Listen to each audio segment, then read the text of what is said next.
Hey, my babies. It's Auntie Trice here with another video for you. If you have not done so, please head on over to all of my other social media platforms and follow me on there. They're going to be listed in the description box up underneath this here video. Click the like button on your way in here, my babies. That's a quick and free way to support Auntie and push me through the algorithm. I so greatly appreciate it. And if you haven't done so already, go ahead and subscribe to Auntie's channel today because you know you're coming back. You know you're coming back. I know you're coming back. So why haven't you done it, my babies? I got my handy dandy phone, and it's time for us to get into the tea for today. Well, y'all see Miss Kamala Harris floating across my screen, and she decided to give you a heartfelt message about her loss in this presidency. She wanted to just give y'all some words of encouragement, something that she should have did when she lost, but she decided to just take the day off. Actually, she took a week off, took about a week or two off, and then decided to jump on this on this stage and then say, "Don't you ever let nobody take your power away from you." Well, you just did. You let Donald Trump take a lot from you, baby. You say you was tired. Fuck this country. You finna go on and spend time with your family, and I ain't mad at you. I ain't mad at you for doing it. But don't try to play us like we don't know what the fuck is going on, because we know what the fuck is going on, okay? Let's listen to Miss Kamala Harris, and then I'm going to come back with the rest of my commentary. I just have to remind you, don't you ever let anybody take your power from you. You have the same power that you did before November 5th. And you have the same purpose that you did. And you have the same ability to engage and inspire.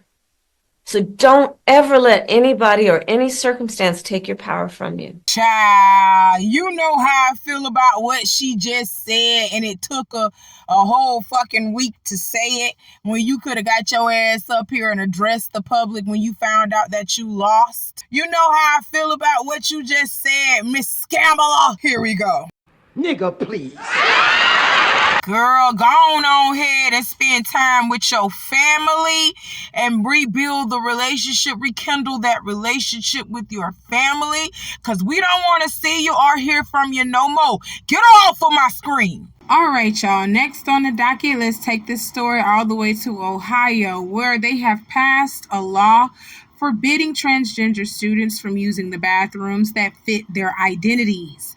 It revolves around safety, security, and common sense. Let's get into the story, guys. So, according to AP News, the bill, deemed the Protect All Students Act, requires public and private schools, colleges, and universities to designate separate bathrooms, locker rooms, and overnight accommodations for the exclusive use of either males and females based on one's gender assigned at or near birth in school buildings and other facilities used for school-sponsored events. The bill, however, doesn't mention anything about how exactly they would enforce this bill.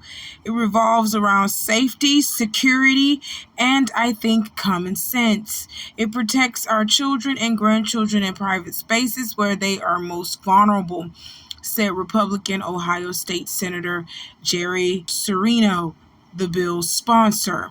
Ohio is the 11th state to adopt a law barring transgenders from their bathroom rights, and with the upcoming Trump administration arriving in less than 2 months, other states are bound to follow in their footsteps. And yes, this is a very touchy subject to talk about the LGBTQ plus community. This is a very touchy subject, but I am going to have to side with Ohio on this.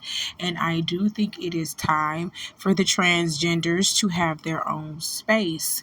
They need to have their own bathrooms, and they also need to have their own sports where they participate in their own Olympics and their own sports. I think it's time for y'all to do that. It's time. We're not trying to say that the transgenders don't exist, but it's not fair to biologically born males and females to have these people who suddenly one day wake up and say, I feel like I am the opposite gender, to come in and invade their spaces. That's not right. That's not right. We know that transgender people are here, but we're telling them it's not cool that you are invading our spaces. It's not cool for a biologically born male to come into a female sport all because he feels like one day he's a woman. That's not acceptable at all, guys. That's not acceptable at all, and y'all know that. Okay? So it's time.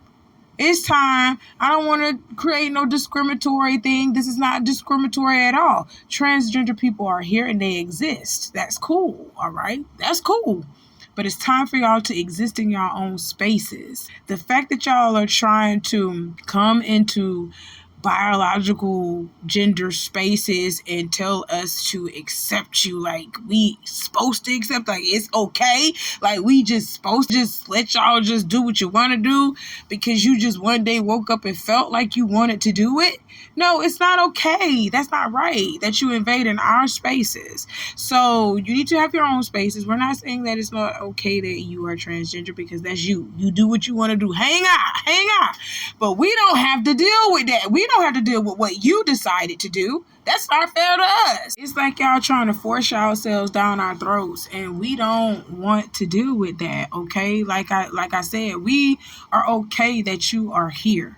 We are okay that you are here. We are okay that you are living you and living your truth out loud. But what we are not okay is you are trying to come into a female bathroom knowing that you were born biologically a male. You are not a female truly at heart. That's not who you are. That's who you think you are. Okay? And because who you thinketh you are, that's who you turned yourself into. So we have to accept the new you, but we don't have to deal with your shenanigans like that. I'm just gonna be honest. Y'all got to draw a line at something, and this is where I draw the line. To see children who are biologically born who they are going in the bathrooms with their mothers and our fathers and seeing a full-grown nigga in a dress come in the bathroom. How are they supposed to think? The world is going crazy. You hear me? The world is going to pure hell. And I'm praying for the future generations because we ain't finna see it. We only seeing the beginnings of it, what it is now, but we ain't gonna see what it's really gonna transpire to and how big this shit is finna get. We going straight to hell. You hear me?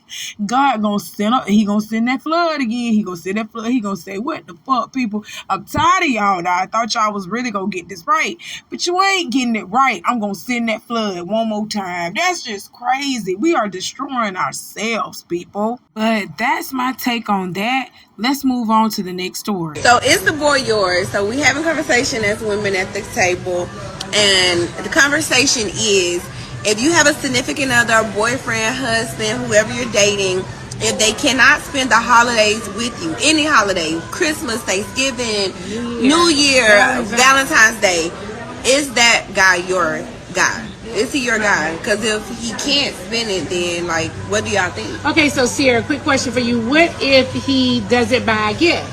He's not mine. The boy is not mine. Right. So during the holidays, you should buy a gift, right? For sure. And the gift don't have to be like a crazy expensive gift. Right. You know what I'm saying? It could be whatever your heart and mind. Okay, next question for you, Sierra. What if he bought you a gift but still wasn't there with you? The boy's still not mine. Exactly. Yeah, the boy is not mine. No, he's not the boy's mine. not mine. Is the boy yours? No. Is the boy yours? Absolutely not. So if your guy who you've been sleeping with, been with all year, if he's not purchasing a gift or being with you during the holidays, he's not yours. Okay, so question. Especially if he's not there with the gift. Like, okay, y'all, hit that like button for me. Hit that like button for me. And before we get started, I just would like to tell Sierra, first of all, to stop fucking with your face. Baby, stop doing all them lip fillers, them cheek fillers. Stop doing them nooks and tucks to your face. Because when you get older, when you get to be like 70, 80 years old, your ass is going to start looking like you playoff of Tales from the Crypt. You that Grim Keeper. Wait, what his name is? I forgot his name from Tales from the Crypt. What he is? Y'all drop down in the comments and let me know. Y'all know what he is. I'm finna play it for you right now. This is what Ciara finna look like in the next 30 to 40 years if she keeps snipping and tucking on her face. Come here. Somebody come look at this. Somebody come look at this nigga here. What nigga, Auntie? That nigga there. That nigga right there. Ciara gonna look like that nigga right there if she don't stop fucking with her face. You hear me? Ooh, this little motherfucker used to scare me as a child. Ooh. When I looked him up and started putting him on this video, I almost wet myself just a little bit. Do anyone have a Depends? Auntie gotta start wearing some Depends around this bitch. Cause I got scared looking at that little ugly motherfucker there. Ciara, stop fucking with your face. Baby, I love you. I'm just telling you this because I love you. But back to the matter at hand. Ciara out here hanging with Nene Leakes. And I don't know how to feel about that because Nene Leakes is way older than Ciara, okay? But at the same time, I do think that Ciara needs an older woman in her life. Somebody with some sense. You understand what I'm saying? So they can help her because Ciara is just hopping out of marriage after marriage like Carly is, okay? And she keep changing her face like Carly Red does, okay? It's just inevitable. You loving hip-hop girls and you freaking girls from Zeus, y'all got to want better for yourselves. Y'all out here getting BBLs, changing your face. What's wrong with y'all? What's wrong with y'all liking the way God made y'all? Oh, Lord, I'm going back on that subject again, but let's get off of that subject and then get back on to what I was just talking about. Ciara and Nene Leakes have been hanging out with each other. I think they finna do their own little podcast. That's what it's looking like. That's what it's giving. So I like this for them. I like girl empowerment groups. I love that. Black women uplifting each other, empowering each other, giving out some good sound advice, not hating on one another. I like things like that. So this topic at hand was, if your man ain't spending a holiday on you, well, a holiday with you, then is he yours? Or if he ain't spending a bag on you during that holiday, is he yours? And they both said no. Everyone was like, no, he's not mine. So let me tell you how Auntie feel. I don't necessarily care about the gift. I really don't, because I am not materialistic like that. I don't look at what a man gives me as far as gifts. I'm looking at if he's providing, period. Nigga, is you helping me with half of this rent, these lights? Are you helping me with car payments, insurance? Are you helping me with my necessities? I don't give a fuck about a Chanel bag, a bracelet, or anything else like that. I'm just gonna be honest. I don't care about it. I need my necessities met. I need my needs met. I don't need that materialistic shit. I can't eat a Chanel bag. I can't live inside of a Chanel purse. I can't do that. Okay, so I'm just gonna say that right there.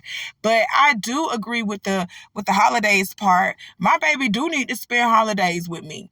Okay, Uncle E do spend holidays with me, actually. And we gotta split it because he do gotta make his rounds to go see his children.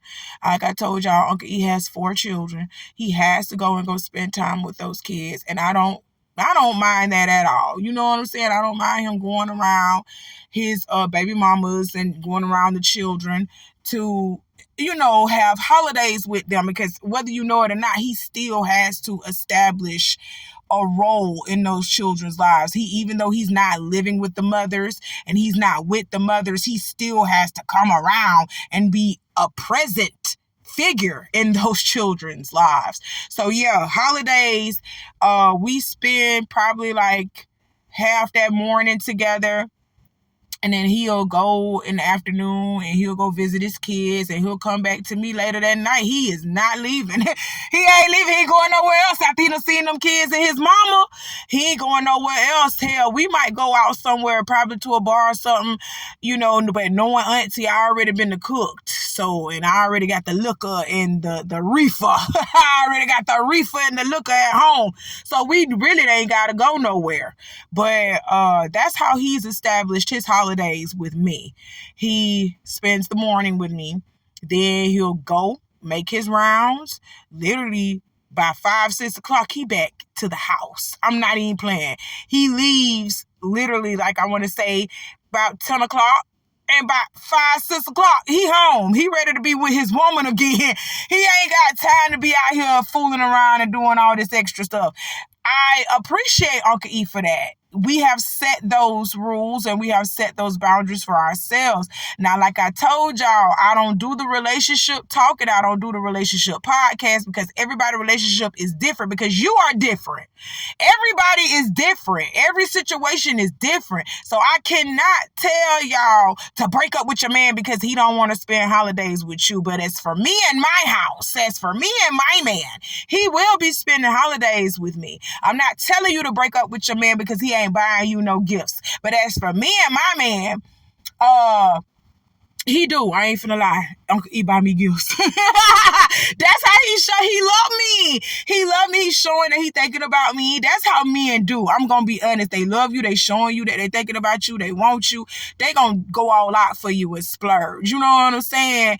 It is so easy for a man to do that. But it is not a requirement of mine. Do you get it? Do you get what I'm saying? It's not a requirement of mine to be showered with gifts. I want to be showered with your personality. I want to be showered with who you are. I need to see you because at the end of the day, I can't be with no man that's sitting around here angry and mad all the time and want to beat my ass, but then he's buying me nice shit. I'm Gucci'd out. I'm in Chanel. I'm in Yves Saint Laurent. I'm in that shit.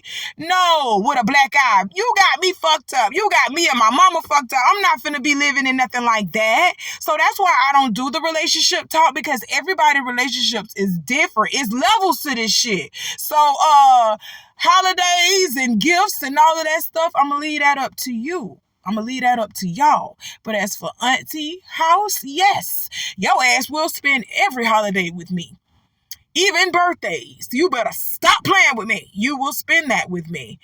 As far as gifts, I accept gifts, but they are not a requirement.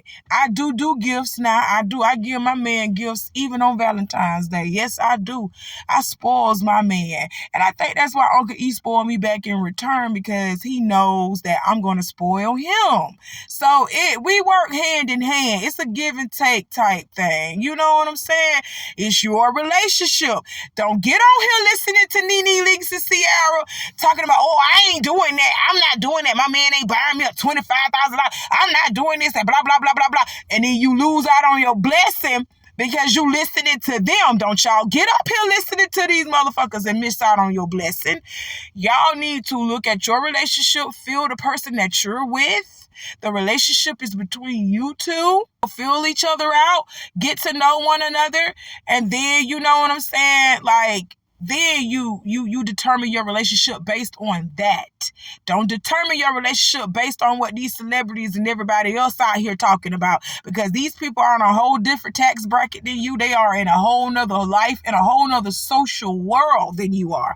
So you don't need to be listening to them. That's point blank, period. All right. Well, that's all I got to talk about on that subject. Let's move on. We get married tomorrow? My future husband, he was just doing what most men do the day before their wedding. These cops killed Sean. Where's Daddy? When is he coming back? He's gone. Nobody's talking about how beautiful of a person Sean was. Nobody's talking about the cops. People need to hear from you. Your voice is important.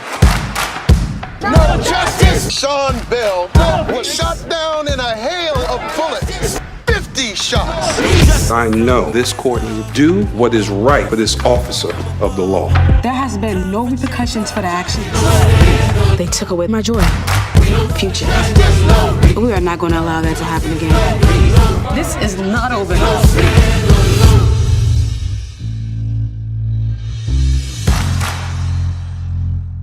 Okay, y'all, the last story on the docket that we have to talk about today is coming straight up out of New York, and it's about Sean Bell. 23-year-old Sean Bell, the would-be groom that was slain the night before his wedding. they are about to tell his story. This story happened 18 years ago, okay? This happened 18 years ago. I'm glad that y'all are talking about it now, but you should have been doing something about it then. This happened 18 years ago, where this young man was out with his people and he was just celebrating the night before his wedding. That's tradition, having a bachelor party and a bachelorette party and all that stuff before you get married. That's traditional, having one last hoorah.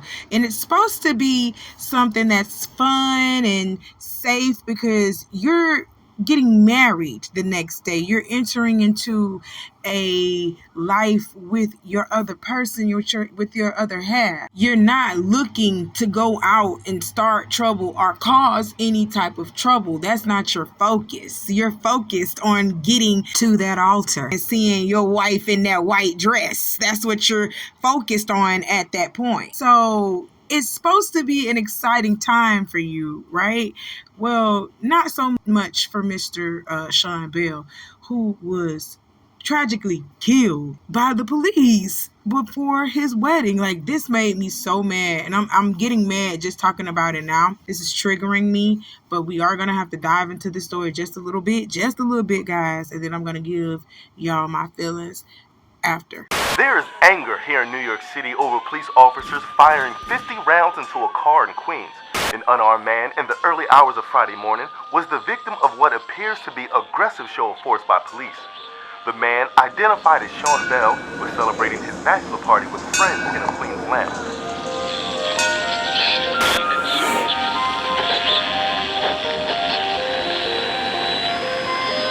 All right, y'all, so let's get into the story. Trigger warning, okay? Let's just go ahead and get into the story. I'm going to tell you what I know from the story. I was a senior in high school when this happened. Yes, I was. This happened November 25th, 2006. I was a senior in high school because I graduated the following year in May of 07. So, yes, I was a senior in high school when this happened, and it triggered me so bad because I was like, what the fuck? Why did y'all do him like that? I was a senior in high school and realized that the police didn't give a fuck about black men. You understand what I'm saying? I was a very young girl experiencing this and knowing that our government did not care about us at a very early age, okay? So Sean Bell was unarmed and he was shot and killed by undercover New York City Police Department officers in the borough of Queens on November 25th, 2006. Sean and his two friends were shot when both plainclothes and undercover NYPD officers fired a total of 50 rounds in his car, okay? Bell's friends, Trent Benefield and Joseph Guzman, were severely wounded. The incident sparked fierce criticism of the New York City Police Department from members of the public and drew comparisons to the 1999 killing of Amadou Diallo. We're going to talk about him too, because he was shot down and gunned down like a dog for no reason, okay? And that happened in 1999. Then we come back to 2006, y'all killing somebody else. Like, that's just crazy. 3 of the 5 detectives involved in the shooting went to trial on charges of first-degree and second-degree manslaughter, first-degree and second-degree assault, and second-degree reckless endangerment. They were found not guilty. And personally, I just believe that is complete bullshit how they did this young man. That was just complete bullshit. And to his friends too, that was just complete bullshit because they could have died in this incident. It was just utter complete bullshit, and it shows you that the police department, no matter whether it be from New York, no matter whether it be from South Carolina, North Carolina, Florida, California, the police department has a code. They are going to protect their own at all costs, no matter what, okay? So when I start telling y'all the bits and details about this story, y'all gonna be looking at this like, what? How in the fuck were they able to get away with this when it was shown that it was inconsistencies in their stories, and they were actually paying witnesses to say that they didn't do nothing or they were in fear for their life because there was a 4th suspect. Oh yeah, we're gonna get into it because I'm jumping ahead of myself. We're gonna get into this story. We're also gonna get into commentary from his then fiance, Nicole Bell, and his friend Joseph Guzman, who has not stopped rallying, marching, going to protests, going to podcasts. He actually created a basketball team entitled the Sean Bell Team, and he has been literally ringing Sean Bell's name since this happened. You know what I'm saying? He has not forgotten about his friend. That was somebody that was close to him, somebody who he loved. And he said he is not going to stop until Sean Bell gets justice. I agree. I most definitely agree. So let's dive into the story some more. Talking about Sean, for me, it's like one of my favorite things, because what people know is just the whole tragedy of how his life ended, but not too many know who he really was. He was that guy who really cared about family, cared about his friends. He was a mama's boy. And my daughter, my oldest daughter, Jada, she was daddy's little girl. We were in high school when we met. I was 16 and he was 17. Sean was shy. He was so shy. He wasn't, that guy that wanted all the attention, everyone looking at him. He was very humble. Sean had played baseball since he was a young boy. His father was really proud. The hood used to call him S-Rod. Like when we used to play, his name was S-Rod. Like this is what they used to call him for real. He had all kind of potential. Like I honestly think that kid could have played professional baseball. He was that good. It was like from grade school all the way through. And he wanted to get married. He wanted to take care of his daughters. He wanted to be a man and take that obligation and hold it tight. His mother and father, like, they had a marriage that was, a long marriage. So it's like, this is what he wanted to do. This is what he was taught by his father. Okay, y'all, hit that like button for me. Hit that like button for me. Y'all heard from his fiance, that's Miss Nicole Bell, and his friend who was also injured in the incident with him that night, Mr. Joseph Guzman. Okay, so I wanted y'all to look at this first so y'all can see what type of man we're talking about. We're not talking about some common thug, some common criminal. We're talking about a family man who was raised in a two-parent household, who had children himself and was getting ready to marry the love of his life, whom he had been with since he was like 16, 17 years old. Okay, I wanted to shed some light on Sean Bell's character. We're not talking about some random hood. We're talking about a good guy. This happened to somebody that this shouldn't have happened to. That just made me so mad just looking at it again. I just had to show y'all this though. Let's keep going. My mom had planned for me to have a bridal shower, so it was my friends from the neighborhood, my siblings, my grandma was there, and we exchanged gifts, had wine, listened to music, laughed. I had an appointment to get my hair done the next day, so I was sort of half ready, but the hair is everything. So he had went out with my brother-in-law and maybe 10 other of his friends that were just from the neighborhood, and some of them knew about this small, little club that was in the area. And I remember speaking to him at maybe about 6 or 7 p.m. that evening, and he said, "Oh, we're just gonna go over to Kahlua," and I'm like, "What's Kahlua?" He's like, "We're going to this, some spot, one of his friends knew of it." So I said, "Okay, have fun. I guess I'll speak to you a little bit later." We was at the bachelor party and we was having a good time. Like, he was happy. I seen it. I know him, and I seen in his face that he was happy. Like, oh, you really happy? You're really ready to do this. Like, he was really, and his father was there. 2 of his uncles was there. We had a good time. When I came out the bar, S was in an argument with a dude in a black expedition. I'm saying, "Yo, listen, S, like, you get married tomorrow, listen." It was diffused completely. It was diffused to the point where he got in his truck and he drove up the block. When he drove up the block, we walked up the block to go to our car, not knowing the whole time the police was basically stalking us. Right, so now we are getting into the night in question, which was the night of Mr. Sean Bell's death.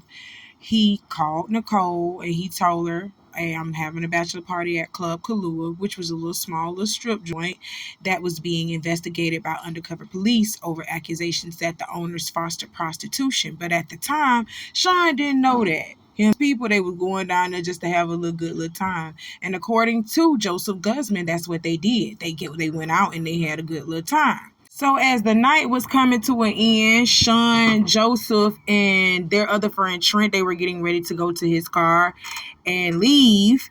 They got into an argument. Well, not they. Mr. Joseph Guzman himself said that Sean got into it with the man outside the club, which they squashed it. They squashed that junk. Sean went his way. The dude went his way. You understand what I'm saying? So they didn't know that an undercover cop was following them until he approached the car. And that's when all hell broke loose. Nora is the first police that first shot. When he comes up the sidewalk with his gun drawn, so we try to, you know what I'm saying, pull the car out so we could try to drive off. Now, at that point, he started shooting. His first shot hit me in my chest. Trent Benefield, he gets hit in his leg in the back seat.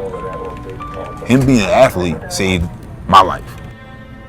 Him being an athlete popping over the door and start running, they stopped shooting in the car. All right, so according to what Mr. Joseph said, guest guard is Nora, the police officer who was undercover, walked up and immediately started shooting. He already had his gun drawn. That would explain why Sean tried to drive off, because if you heard Mr. Joseph say, we tried to peel off, we tried to drive off once we seen him walk up with a gun, because they thought he was a regular dude. They thought he was a regular dude with his gun out and trying to rob them. So they tried to peel off and drive off real fast, and he immediately started shooting in the car. What they didn't know was Nora had called backup while he was trailing them. He had already alerted his team to come on through. He got some ninjas out here that look suspicious, and he want to rough them up and do something to them. They already had the intent to do something. I'm just going to be honest. That's what he did. He called them and had backup on the way. So Nora approached the car with his gun already drawn, did not tell them that he was police whatsoever. Sean, as we black folks do, got scared and he tried to drive off. And Nora started loading the shit off in his car, loading them bullets off in his car, and backup who was with them. And they started shooting in the car as well. So it was a total of 50 shots. Trent got shot in the leg in the back seat, and while they was letting off rounds in the car, he literally hopped out and jumped out. Okay, but police are gonna say that they saw a fourth suspect in the car, and he was the one that hopped out. He even actually returned fire at them, started shooting at them. That's why they even started shooting in that direction, when that is a lie. They shot in that direction because they saw Trent get out of the car and start running, and they were trying to execute him. Point blank period. Let's be honest. Let's tell the truth here. Let's tell the truth here. It's been 18 years. It's time to tell the truth about this situation here. That man didn't have to die the way that he died. It was senseless and it was wrong. Y'all didn't have to shoot off that many times in that boy's car the way that you did. And you didn't even see a weapon in the first place. You didn't see nothing. All you saw was him driving off. And then you tried to lie and say, oh, he tried to hit Nora with the car. I would try to hit him too. If he got his weapon out, I'm thinking that he finna rob me. He looked like a regular person. He didn't have on his police uniform. He didn't flash no badge. He just had a gun out. What you thinking we finna do? We finna pull off in a regular situation. You better hope that you don't get hit with this car, because I'm damn sure finna run off. I'm damn sure finna peel off and save my life. I can't move my body, nothing. All I can move is my arms. I can't move at all. I'm in between. It's the steering wheel, it's me, and I'm on top of S. This is the position that we ended up in. Time during the night, my mom woke me up and she said that something had happened to Sean because my brother-in-law had called. He said, listen, something happened. You guys need to get to the hospital. And he hung up. So being from Queens, we know there's like only 2 major hospitals in the area, Jamaica Hospital or Mary Immaculate. My mom called Jamaica Hospital and they said to just gather the family and come. They didn't say what. It felt like time moving so slow. None of us knew what was going on. That we were kind of like pacing back and forth in the waiting area of the emergency room. A few moments later, she came in and she explained to us what happened. She said he was shot by police officers and he passed away. 5 police officers fired 50 rounds into a car last weekend, killing 1 man and wounding 2 others. The victims were black and unarmed. It's bad out here, man. It's bad out here. 50 shots. 1 police shot 31 times. Like, where y'all shooting at? Ain't no tanks out here? ain't no tanks out here? What are y'all shooting at? Okay, y'all heard what was said. And Mr. Joseph says at the end, what were y'all even shooting at? Why were y'all shooting at us? There were no tanks outside. We didn't have drugs. We didn't have guns. We didn't have nothing. So what was the shooting about? Let me tell you what Isnora said in his initial report of why he even started firing in the first place. He said that he saw Mr. Joseph Guzman having an argument with a man outside the bar and threatened to get a gun, okay? Mr. Joseph Guzman said that it was Sean, not him, who had gotten to an argument with the man outside of the strip club, but he never said anything about a gun. Never said anything about a gun, okay? That's what Mr. Joseph said. But this is what Mr. Isnora said. Mr. Isnora said that Joseph got into a heated argument with somebody and then told one of his friends, yo, go get my piece. Thinking that a shooting was about to take place, Isnora followed Sean and his companions. He alerted his backup team, like I previously said, while he was following them. He alerted his backup team, who confronted Sean and his companions outside, okay?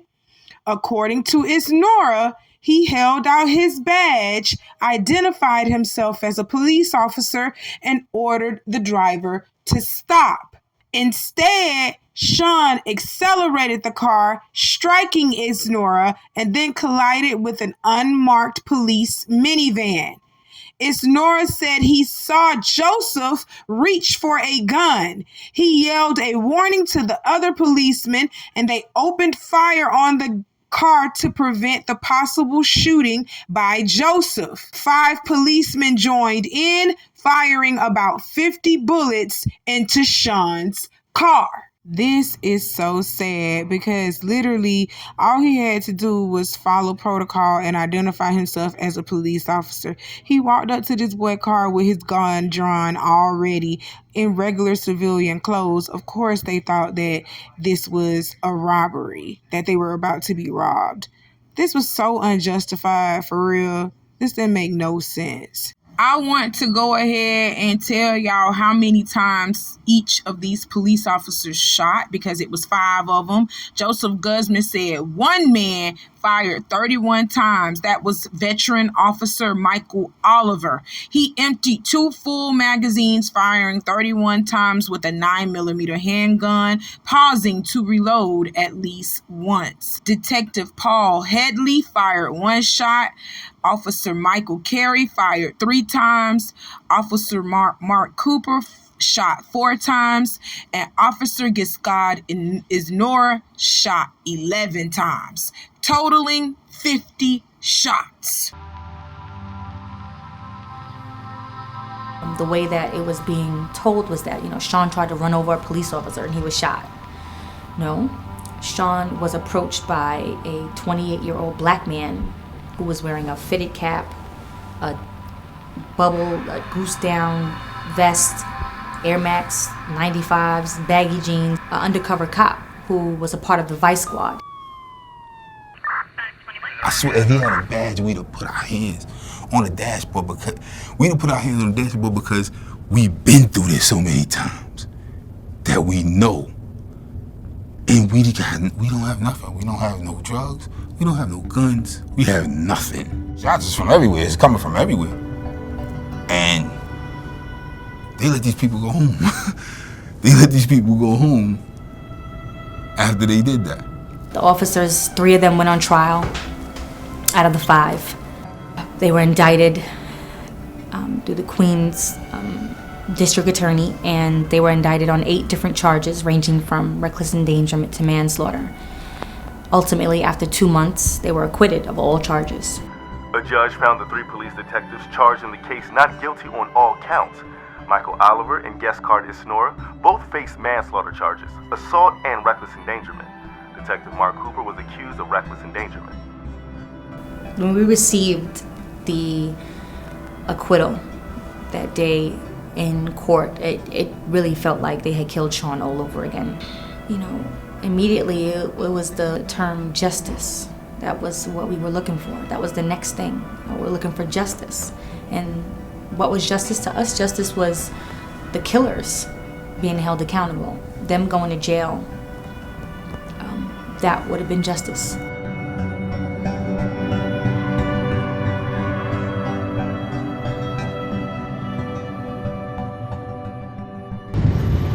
Okay, y'all heard that coming from Joseph Guzman and Nicole Bell. So let me continue to add witness accounts of the event conflicted with the account provided by police. According to Joseph Guzman, the plainclothes detectives never identified themselves as they approached with their weapons drawn. He said that in the video as well. According to the New York Daily News, witnesses claimed the officers failed to warn Sean before opening fire, beginning to shoot as soon as they left their cars. So just as soon as they hopped out of the car, they already had their guns drawn. The backup already had their guns drawn, ready to do whatever. And when Isnora fired the first initial shot, that's when they started. So that's when you hear Joseph Guzman say it was nothing but a hell of bullets. Gunfire. It was nothing but bullets ringing. We didn't have to do nothing because they didn't. It happened literally just that fast. It happened just that fast, guys. A toxicology report showed that Bell was legally intoxicated at the time he was shot. An attorney of Bell's family replied, no matter what his blood alcohol level was, he's a victim. And I totally agree with that. Of course he was going to be intoxicated. Y'all just saw him leaving a fucking club. And he was leaving the club because he had just celebrated his bachelor party. So of course he was going to be drunk. Is y'all stupid?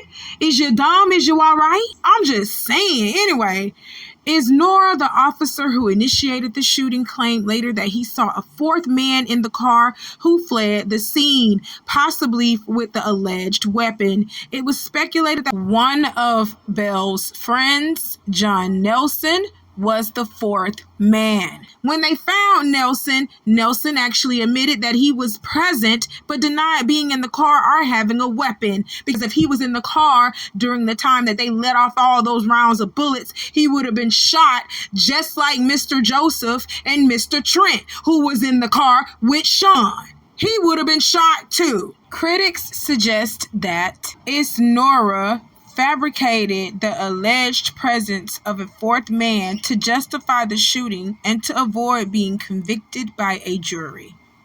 Which, it didn't matter what type of lies he put up, they still told y'all was free to go. The New York Daily News columnist Juan Gonzalez reported that in the hours immediately after the shooting, there was no mention of a 4th man in the police calls, and no search was launched for the alleged armed man. And the reason why there was no search for the alleged armed man because there was no alleged armed. There was no man. There was nobody else. That's why they didn't go after another person. That's why another suspect was not even mentioned in the initial police phone calls. This contradicts claims that the police searched the neighborhood for a fourth man. They never searched the neighborhood for a missing man because there was never a missing man. According to the New York Times, a preliminary police report said there was no meaningful discussion of a fourth man, a mysterious figure who some in the police department have suggested may have been present along with the three men who were shot. None of the witnesses whose accounts are in the report speaks of someone who may have fled, perhaps possessing a gun. And there are no indications that the police at the time were seeking anyone who may have left the scene. In other words, they were just lying all across the board and they still got acquitted. Scores of people gathered outside the courthouse with heavy security by police. There was one angry scuffle outside, but for the most part, they stuck to using their words to show their outrage. The Reverend Al Sharpton joined the Bell family at the Long Island Cemetery where Sean Bell was buried. We just fought and fought and fought to try and get policies changed and laws changed. The detective who started the fire, he was a part of the Vice Squad.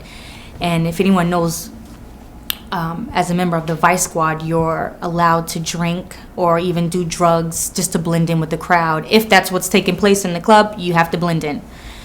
So bartenders had testified at the trial that they remember serving that detective who fired the initial shot, who followed Sean a block and a half.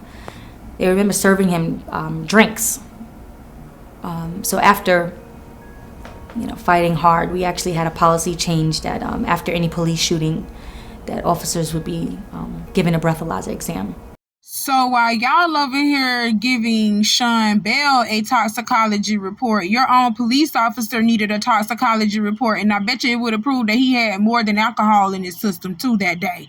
He was high and everything else. Stop playing with me. Y'all see how they do for their own. They protect their own. I feel like with S, more than me, like I understand what happened to me. God was with me. I got shot 16 times and I'm sitting here to talk to you about it. But they didn't show him no respect. They didn't show him no respect, and he deserved that. And